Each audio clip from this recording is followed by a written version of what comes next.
ठीक है, तो लास्ट क्लास में हमने पढ़ा था धारा घनत्व। ठीक है, आगे नया टॉपिक लेते हैं, अपवहन वेग। अपवहन वेग ये आपका इम्पोर्टेंट टॉपिक है बोर्ड एग्जाम में 2 और 3 नंबर में, कभी 2 नंबर में पूछते हैं, कभी 3 में पूछ सकते हैं इसको। ठीक है ना। अपवहन वेग, तो समझे आप अपवहन वेग क्या होगा। जैसे आपके पास कोई एक चालक तार है, कोई भी तार है अपना चालक तार किस रूप में होते हैं, बेलनाकार रूप में होते हैं, है ना। ये मैंने काफ़ी बड़ा बनाया, जूम करके बनाया, ऐसा मान लें बहुत बड़ा बनाया अपन ने ये चालक तार। तो ये चालक तार है, किसका बना होता है तार, धातु का बना होता है। और धातु में क्या उपस्थित होते हैं, मुक्त इलेक्ट्रॉन। धातु में उपस्थित होते हैं मुक्त इलेक्ट्रॉन। तो इस चालक तार में भी मुक्त इलेक्ट्रॉन उपस्थित होते हैं। ठीक है, तो इसमें मुक्त इलेक्ट्रॉन उपस्थित हैं। ये सभी मुक्त इलेक्ट्रॉन इसमें सभी संभव दिशाओं में अनियमित रूप से, अव्यवस्थित रूप से गतिमान रहते हैं। प्रत्येक चालक में मुक्त इलेक्ट्रॉन उपस्थित होते हैं, ऐसे छोटे छोटे। ये क्या है बताओ, इलेक्ट्रॉन है। फिर क्या होता है, ये सभी इलेक्ट्रॉन सभी संभव दिशाओं में अनियमित रूप से टेढ़ी मेढ़ी गति करते रहते हैं। तो ये सभी इलेक्ट्रॉन इसमें गतिमान रहते हैं।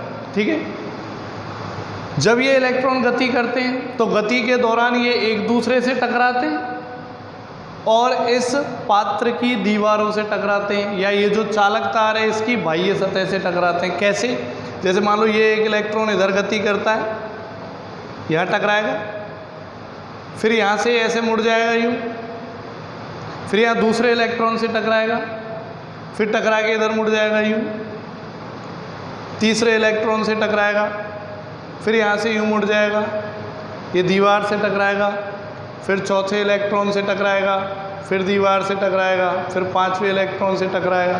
तो इस तरीके से हम ये कह सकते हैं कि प्रत्येक चालक में मुक्त इलेक्ट्रॉन उपस्थित होते हैं और ये सभी इलेक्ट्रॉन अनियमित रूप से, अव्यवस्थित रूप से सभी संभव दिशाओं में टेढ़ी मेढ़ी गति करते रहते हैं।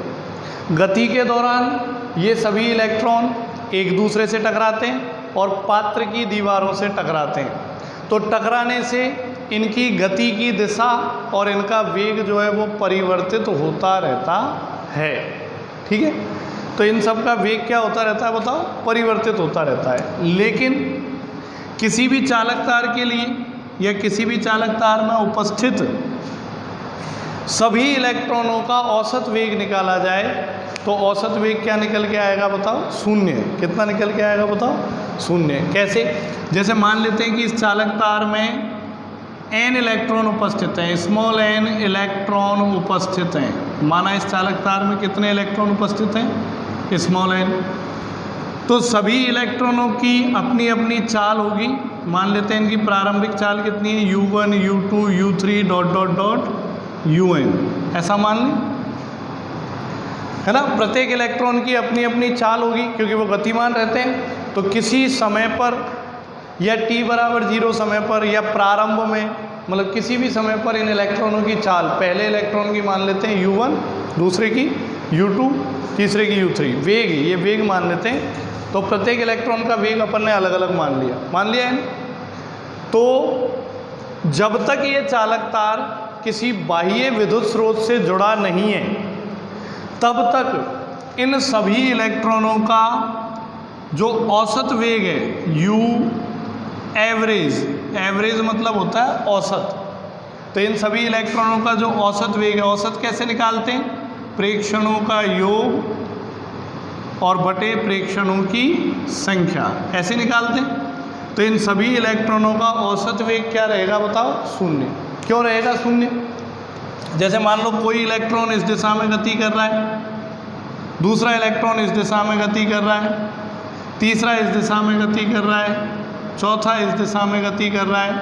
तो आप समझ पा रहे हो, मान ले ये दिशा धनात्मक लेंगे तो इसकी विपरीत दिशा क्या लेंगे, ऋणात्मक। मान लो ये दिशा धनात्मक लेंगे तो विपरीत क्या लेंगे, ऋणात्मक।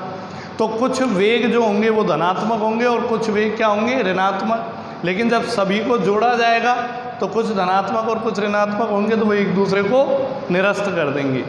तो परिणामी वेग क्या आएगा बताओ? शून्य। सभी इलेक्ट्रॉनों का परिणामी वेग, कुल वेग क्या आएगा बताओ? शून्य।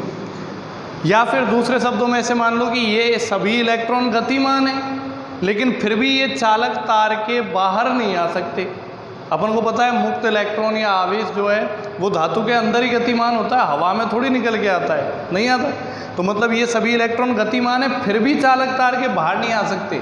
इसका मतलब इनका कुल वेग कितना है? शून्य है। जो है वो चालक तार के अंदर ही है, बाहर कुल वेग कितना हो जाता है बताओ? शून्य हो जाता है ना। तो मैं ये कह रहा हूँ कि ये सभी इलेक्ट्रॉन अनियमित रूप से सभी संभव दिशाओं में टेढ़ी मेढ़ी गति करते रहते हैं, तो ये एक दूसरे के वेग को निरस्त करते हैं, इसलिए परिणामी वेग या औसत वेग कितना रहता है बताओ? शून्य रहता है। तो इन सभी इलेक्ट्रॉनों का, n इलेक्ट्रॉनों का औसत वेग शून्य रहता है। ठीक है, पहला। अब आगे बढ़ें।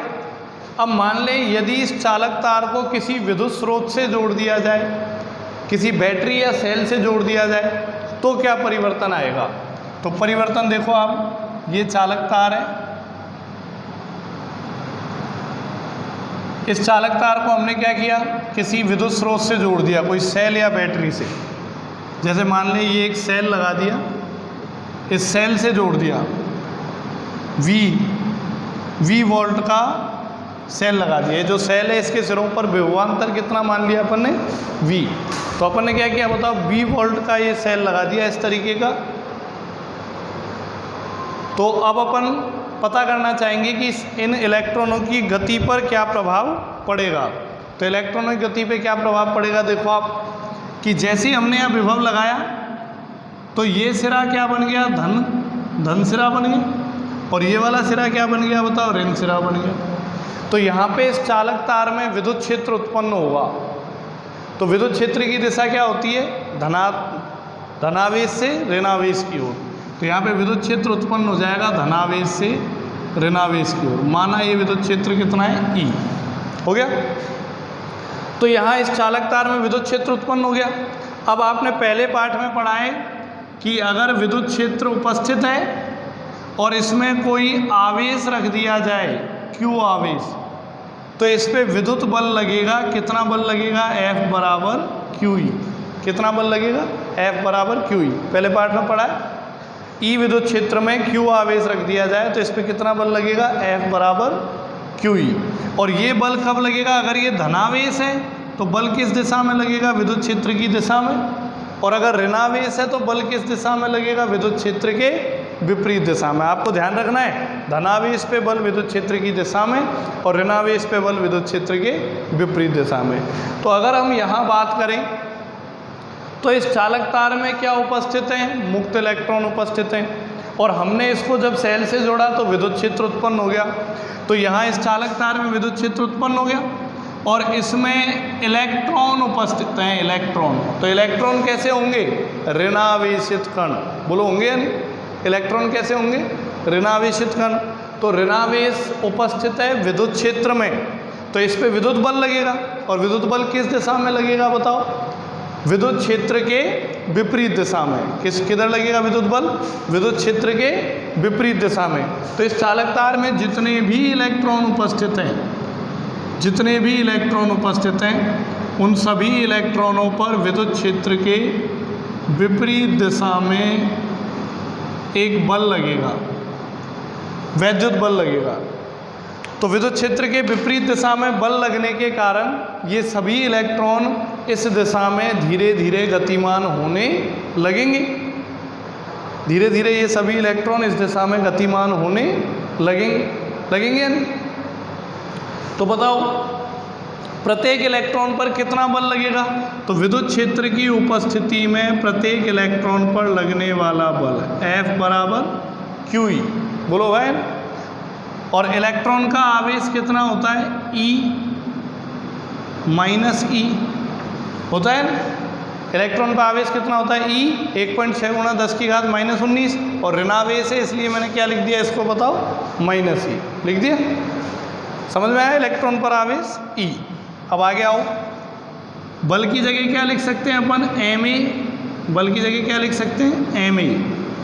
तो त्वरण कितना हो गया बताओ, त्वरण माइनस ई अपॉन एम, है ना। माइनस चिन्ह दिशा को बता रहा है कि ये जो बल है ना, बल, ये माइनस चिन्ह क्या बता रहा है कि विद्युत क्षेत्र के विपरीत दिशा में लग रहा है, ठीक है। माइनस चिन्ह बताता है कि बल विद्युत क्षेत्र के विपरीत दिशा में लग रहा है इधर, ठीक है। तो त्वरण कितना आ गया, माइनस ई अपॉन एम, समीकरण नंबर 2। तो ये जितने भी इलेक्ट्रॉन हैं, ये सभी इलेक्ट्रॉन इतने त्वरण से विद्युत क्षेत्र के विपरीत दिशा में गति करने लगेंगे, या विद्युत क्षेत्र के विपरीत दिशा में धीरे धीरे खिसकने लगेंगे। और इन इलेक्ट्रॉनों का विद्युत क्षेत्र के विपरीत दिशा में धीरे धीरे खिसकना ही क्या कहलाता है, अपवहन। क्या कहलाता है, अपवहन। अपवहन शब्द का मतलब क्या होता है, धीरे धीरे खिसकना, सरकना, ठीक है। तो ये क्या कहलाता है बताओ, अपवहन कहलाता है, ठीक है। अब देखो यहाँ पे आ गया त्वरण। तो त्वरण का मतलब क्या होता है, वेग में परिवर्तन की दर। त्वरण मतलब क्या होता है, वेग में परिवर्तन की दर। तो पक्की बात है कि जब बल लगेगा तो त्वरण उत्पन्न होगा, त्वरण उत्पन्न होगा तो इनके वेग में परिवर्तन होगा। तो हमने माना था कि पहले इनका वेग कितना है, u1, u2, u3 और un, सभी इलेक्ट्रॉनों का अलग अलग वेग। अब ये त्वरण होने के कारण, त्वरण क्या कर देता है, वेग में परिवर्तन, वेग को बढ़ा देता है या घटा देता है। तो त्वरण होने के कारण इनके वेग में परिवर्तन हो जाएगा। तो हम ये मान लेते हैं कि माना इनका वेग बदलकर क्या हो जाता है, t1, t2, t3 tn समय में वेग बदलकर क्या हो जाता है, v1, v2, v3 vn हो जाता है। क्लियर है। जैसे ही अपन ने विद्युत क्षेत्र उत्पन्न किया तो विद्युत क्षेत्र उत्पन्न करते ही बल लगेगा, बल के कारण त्वरण उत्पन्न होगा, और इस त्वरण के कारण इनके वेग में परिवर्तन होगा। तो जब इनका वेग u1, u2, u3, un था, उस समय से मान लो पहले इलेक्ट्रॉन का वेग t1 समय में कितना हो गया, v1, दूसरे इलेक्ट्रॉन का वेग t2 समय में कितना हो गया, v2, तीसरे का t3 समय में कितना हो गया। अलग अलग समय क्यों लगेगा, क्योंकि इलेक्ट्रॉन अलग अलग दिशाओं में गतिमान है। मान लो कोई इलेक्ट्रॉन, जैसे विद्युत क्षेत्र की दिशा है, मान लो कोई इलेक्ट्रॉन इधर गतिमान है तो ये तुरंत विद्युत क्षेत्र के विपरीत दिशा में मुड़ जाएगा। लेकिन मान लो कोई इलेक्ट्रॉन इधर गतिमान है तो इसको विपरीत दिशा में गति करने के लिए ज़्यादा बल की आवश्यकता होगी, ज़्यादा देर तक बल लगेगा, तो समय भी क्या होगा बताओ, अलग अलग होगा, ठीक है। तो आप ये ध्यान रखें कि त्वरण आने के कारण वेग में परिवर्तन होगा। मान लो पहले इलेक्ट्रॉन का वेग t1 समय में u1 से बदलकर क्या हो जाता है, v1, दूसरे इलेक्ट्रॉन का वेग t2 समय में u2 से बदलकर कितना हो जाता है बताओ, v2 हो जाता है ना, ठीक है। तो देखो ये इस तरह से बदलकर ऐसे हो जाते हैं। तो देखो आप, तो ये जितने भी समय लगे, इन सभी समयों का औसत मान, क्या कहलाता है, विश्रांति काल। इन सभी समयों का औसत मान क्या कहलाता है बताओ, विश्रांति काल। तो विश्रांति काल को ट्यो से रिप्रेजेंट करेंगे, ट्यो बोलेंगे, ट्यो, उल्टा जे बनाओ, इसको क्या पढ़ते हैं, ट्यो। और क्या डेफिनेशन बताइए इसकी, ये जितने भी समय लगे इन सब का औसत मान। तो ट्यो का फॉर्मूला हो गया t1 + t2 + t3 + ... tn upon n, सभी समयों का औसत मान। ये क्या कहलाएगा बताओ, विश्रांति काल, ठीक है। कोई दिक्कत। अब आगे आओ, v1, v2, v3 और vn, ये अंतिम वेग हो गए। त्वरण के कारण प्रारंभिक वेग बदलकर अंतिम वेग क्या हो गया, v1, v2, v3 और vn। तो बाह्य विद्युत क्षेत्र की उपस्थिति में, बाहर से विद्युत क्षेत्र उत्पन्न किया, तो बाह्य विद्युत क्षेत्र की उपस्थिति में चालक तार में उपस्थित इलेक्ट्रॉनों के ये जो अंतिम वेग है, इन सभी का औसत मान क्या कहलाता है, अपवहन वेग। क्या कहलाता है बताओ, अपवहन वेग। बाह्य विद्युत क्षेत्र की उपस्थिति में चालक तार में उपस्थित सभी इलेक्ट्रॉनों के अंतिम वेगों का औसत मान क्या कहलाएगा बताओ? अपवहन वेग। अपवहन वेग को बोलते हैं ड्रिफ्ट वेलोसिटी, इंग्लिश में ड्रिफ्ट वेलोसिटी। तो अपवहन वेग को अपन वी से लिखते हैं, वी ड्रिफ्ट वेलोसिटी। क्या पढ़ेंगे इसको? अपवहन वेग। और अपवहन वेग क्या बताया मैंने? ये जितने भी अंतिम वेग आए इन सभी का औसत मान। तो इन सब का औसत मान निकालेंगे तो v1 plus v2 plus v3 plus dot dot dot vn upon n। ठीक है, तो ये क्या कहलाएगा बताओ? अपवहन वेग। अब अपवहन वेग का फॉर्मूला ज्ञात करते हैं। कैसे ज्ञात करेंगे? तरीका समझना इधर आप सभी। देखो, जैसे प्रथम इलेक्ट्रॉन की बात करें, प्रथम इलेक्ट्रॉन की बात करें तो प्रथम इलेक्ट्रॉन के लिए प्रारंभिक वेग था u1, अंतिम वेग है v1, समय लगा है t1 और सबके लिए त्वरण कितना रहेगा? a। क्योंकि विद्युत क्षेत्र तो पूरे चालक तार के लिए एक समान है, तो त्वरण भी हर इलेक्ट्रॉन के लिए क्या रहेगा? एक समान रहेगा। तो त्वरण भी हर इलेक्ट्रॉन के लिए एक समान रहेगा, तो सबके लिए त्वरण a रहेगा। अब गति का पहला समीकरण लगाएं, तो गति का प्रथम समीकरण होता है v बराबर u प्लस at। ये लगाएं, तो पहले इलेक्ट्रॉन के लिए लगाएं तो v1 बराबर u1 प्लस at1। दूसरे इलेक्ट्रॉन के लिए लगाएं v2 बराबर u2 प्लस at2। और ऐसे चलते जाएं, nवें इलेक्ट्रॉन के लिए लगाएं तो vn बराबर un प्लस atn। बोलोगा n? अगर प्रारंभिक वेग पता है, त्वरण पता है, समय पता है, तो अंतिम वेग ज्ञात कर सकते हैं ऐसे गति के प्रथम समीकरण से। तो ये हमने v1 v2 v3 vn के मान ज्ञात कर लिए। अब इन्हीं मानों को यहाँ रख दिया जाए इसमें, तो यहाँ रखो आप। तो vd बराबर, अब आप बताओ क्या आएगा? v1 का मान क्या रखेंगे? u1 प्लस at1, v2 का रखेंगे u2 प्लस at2, v3 का रखेंगे u3 प्लस at3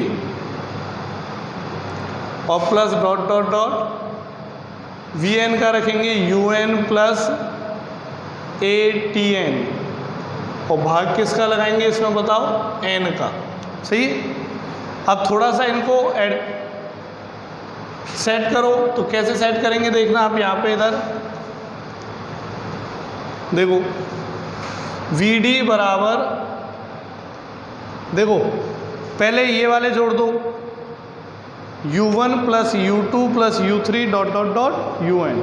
तो पहले इनको एक साथ लिख दिया, u1 plus u2 plus u3 dot dot dot un। आगे फिर प्लस, अब इनको देखो दूसरे पदों को, इनमें से क्या कॉमन है? a कॉमन ले लेंगे तो क्या बचेगा? t1 plus t2 plus t3। तो हमने a कॉमन ले लिया, तो ये बच गया आपके पास t1 plus t2 plus t3 plus dot dot dot tn। और इसके बटे में क्या है बताओ? n। बोलो ऐसा है या नहीं? ठीक है। अब देखो, इस n को अलग अलग बटे कर सकते हैं। अलग अलग बटे कैसे कर सकते हैं? कि इस n को यहाँ से हटाकर एक बार इसके बटे में लगा दें और एक बार इसके बटे में। ऐसा कर सकते हैं या नहीं? लघुत्तम लेंगे तो वही n आ जाएगा, बात तो वही, अलग अलग कर दिया।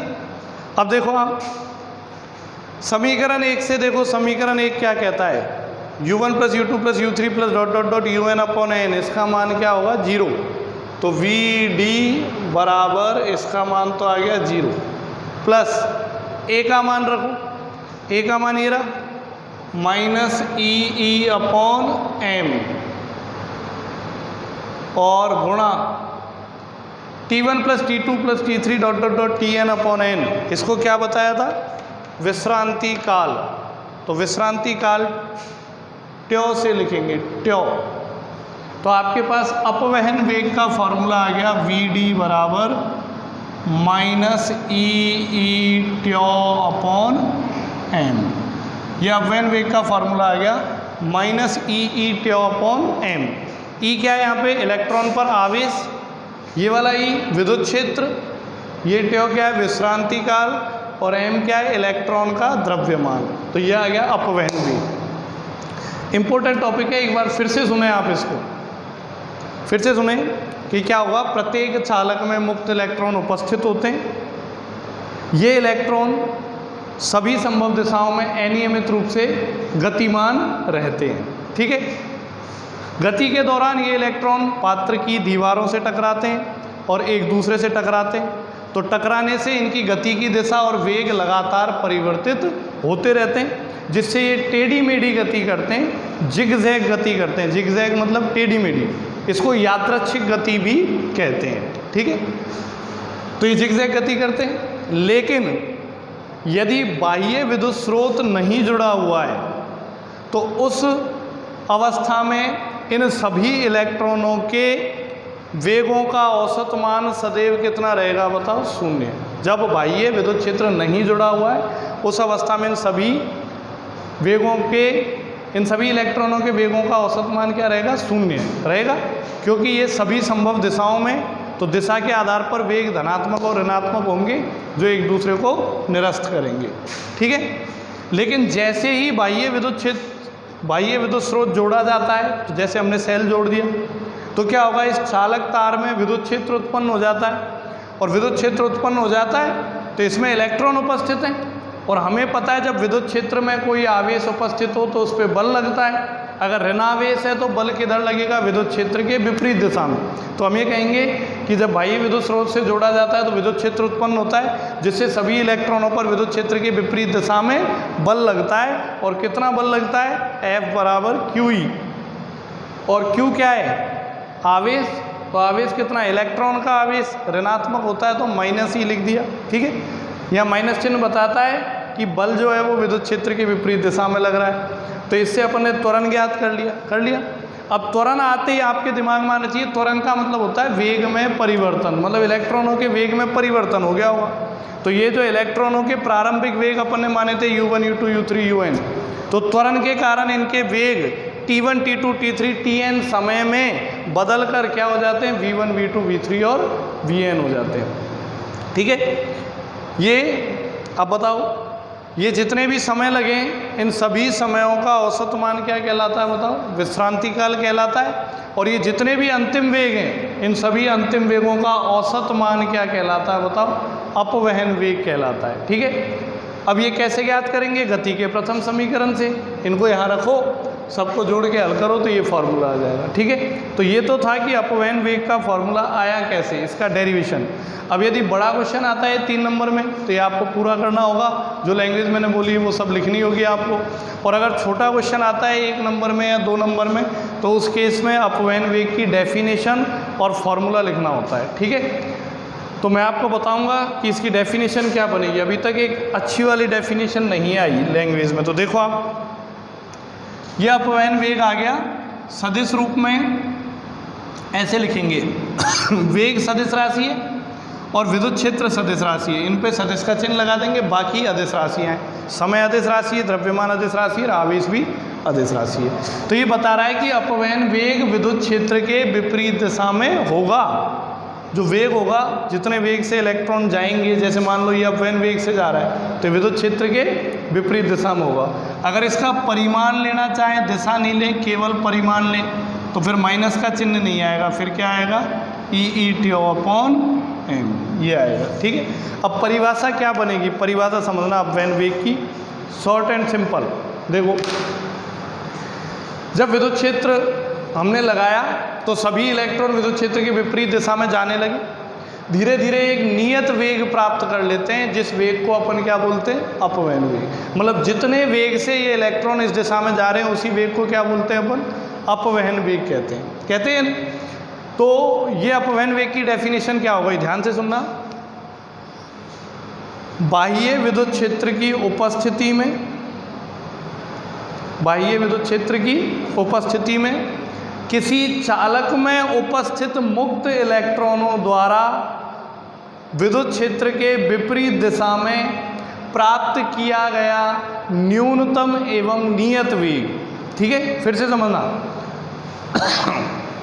बाह्य विद्युत क्षेत्र की उपस्थिति में किसी चालक में उपस्थित मुक्त इलेक्ट्रॉनों के द्वारा विद्युत क्षेत्र के विपरीत दिशा में प्राप्त किया गया न्यूनतम और नियत वेग क्या कहलाता है बताओ? अपवहन वेग कहलाता है। समझ रहे हो? कम से कम कितना वेग मिला और वो फिर आगे क्या रहता है? नियत रहता है। तो उसी को अपन क्या बोलते हैं? अपवहन वेग। क्लियर है? तो आपसे पूछा जाए कि अपवहन वेग क्या है या अपवहन वेग को परिभाषित करो, तो डेफिनेशन क्या आएगी? बाह्य विद्युत क्षेत्र की उपस्थिति में किसी चालक में उपस्थित मुक्त इलेक्ट्रॉनों द्वारा विद्युत क्षेत्र के विपरीत दिशा में प्राप्त किया गया न्यूनतम एवं नियत वेग क्या कहलाता है? अपवहन वेग। और इसका फॉर्मूला क्या होता है? E माइनस ई टाउ अपॉन एन। क्लियर है? तो ये डेफिनेशन आपको लिखनी है। आगे अगला टॉपिक अपने पास आता है गतिशीलता। छोटा सा टॉपिक है गतिशीलता। तो गतिशीलता क्या होती है ये समझेंगे आप, है ना? तो गतिशीलता क्या होती है कि ये जो अपवहन वेग है इसका मान किस पे निर्भर करता है? विद्युत क्षेत्र पे। आप देखो बाह्य विद्युत क्षेत्र का मान, बाह्य विद्युत क्षेत्र का मान जितना ज़्यादा होगा इलेक्ट्रॉनों पर बल उतना ज़्यादा लगेगा। लगेगा या नहीं? इलेक्ट्रॉनों पर बल उतना ज़्यादा लगेगा। बल ज़्यादा लगेगा तो त्वरण भी ज़्यादा होगा, और त्वरण ज़्यादा होगा तो जो अंतिम वेग है वो भी क्या मिलेगा बताओ? ज़्यादा। मतलब अपवहन वेग भी क्या मिलेगा बताओ? ज़्यादा। तो मतलब बाह्य विद्युत क्षेत्र का परिमाण बढ़ाएं, बाह्य विद्युत क्षेत्र की तीव्रता बढ़ाएं तो अपवहन वेग भी बढ़ता है, क्योंकि बल ज़्यादा लगता है। बल ज़्यादा लगने से वेग बढ़ता है। तो इसे अपन दूसरे शब्दों में कह सकते हैं कि जो अपवहन वेग का परिमाण है, अपवहन वेग का जो परिमाण है वो समानुपाती होता है किसके बताओ? बाह्य विद्युत क्षेत्र के, बाह्य विद्युत क्षेत्र की तीव्रता के। अपवहन वेग का परिमाण जो है वो बाह्य विद्युत क्षेत्र की तीव्रता के समानुपाती। परिमाण लेना, दिशा नहीं लेनी है, ठीक है? क्यों? क्योंकि बाह्य विद्युत क्षेत्र जितना अधिक होगा बल उतना ज़्यादा लगेगा तो वेग भी उतना अधिक होगा। जब यहाँ से समानुपाती चिन्ह हटाते हैं तो यहाँ पे एक नियतांक आता है, तो नियतांक आता है म्यू। तो Vd बराबर म्यू ई, ये नियतांक आता है। और ये एक नियतांक है म्यू। म्यू क्या है? एक नियतांक है। और इसी का नाम क्या है बताओ? गतिशीलता। इसी को क्या बोलते हैं बताओ? गतिशीलता। और गतिशीलता का फॉर्मूला क्या हो जाएगा? Vd अपॉन ई। ये हो जाएगा Vd अपॉन ई। तो गतिशीलता को कैसे परिभाषित कर सकते हैं कि अपवहन वेग और बाह्य विद्युत क्षेत्र की तीव्रता का अनुपात क्या कहलाता है बताओ? गतिशीलता कहलाता है। अपवहन वेग और बाह्य विद्युत क्षेत्र की तीव्रता का अनुपात क्या कहलाता है बताओ? गतिशीलता कहलाती है। ठीक है? अब बताओ, आपसे पूछा जाए गतिशीलता का मात्रक क्या होगा? गतिशीलता का मात्रक, तो गतिशीलता का मात्रक बताओ। ये क्या? अपवहन वेग। तो है तो वेग ही, चाहे अपवहन वेग हो, पर है तो वेग। तो वेग का मात्रक क्या होता है? मीटर पर सेकेंड। बोलो, होता है नहीं?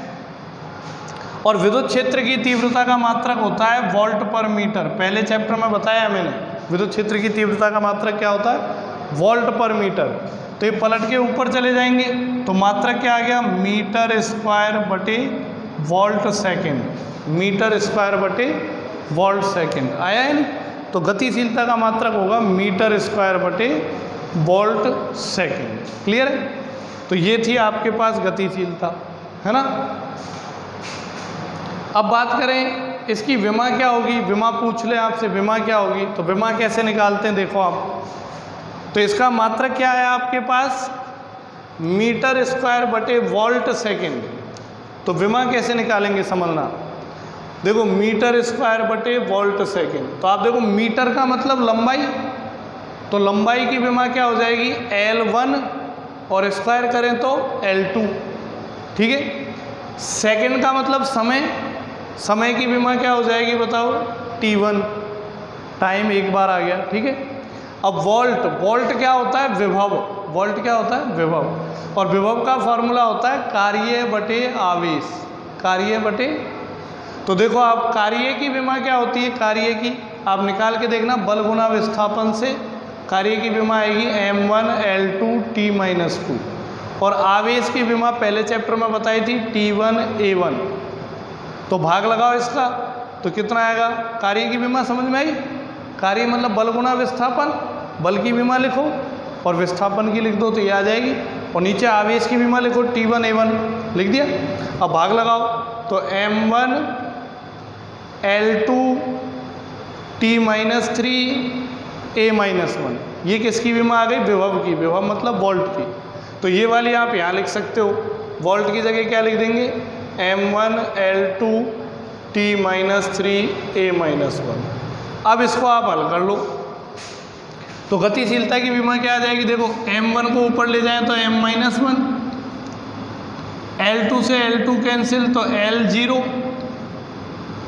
T-3 और T1 गुणा करेंगे तो T-2 और ऊपर ले गए तो T+2 और A-1 को ऊपर ले गए तो A1। तो ये आ गई आपके पास गतिशीलता की विमा। ठीक है, तो ये था आपके पास अपवहन वेग और गतिशीलता। ठीक है, अगला टॉपिक नेक्स्ट क्लास में लेंगे, अपवहन वेग, गतिशीलता, विद्युत क्षेत्र, इन भौतिक राशियों में संबंध, वो नेक्स्ट क्लास में लेंगे। ठीक है।